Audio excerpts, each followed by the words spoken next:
this world uliwekwa wafu, was dedicated, wanaotawala ni wenye nguvu.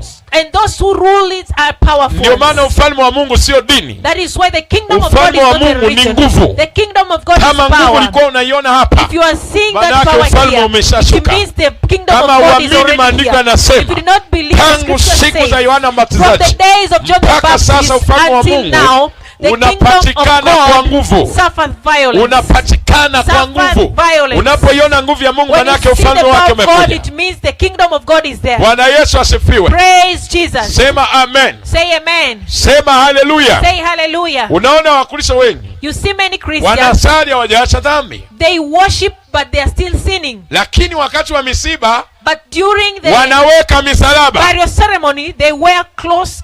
juu ya kaburi aliyekufa, They put crosses na on wanaanza top kumwombea of the aliyekufa. coffins and they pray for the dead. Wanafikiri msalaba uliwekwa wafu They think the cross was kumsaidia aliyekufa dedicated to help the one who is dying, asipate hukumu. not to get the Ule judgment. ni upumbavu wa adui. That is the foolishness of the devil. Weka msalaba, lakini msalaba Put the cross, but the cross ni nguvu ya Mungu is the power of God inayokubadilisha wewe. that changes you. Msalaba sio ile mbao ya kwenye kaburi. The cross is not that wood on the grave. Ule ni utaratibu tu adui ameuweka That is just the system that the ili enemy kuwafariji put, watu. so as to comfort people. Hata umwekee marehemu msalaba, Even if you put the kama cross, alikuwa mlevi, the anafika mbele za Mungu na ulevi wake, msalaba hautaondoa ulevi. will reach before God, Maana baada ya kufa ni hukumu. because after death judgment follows.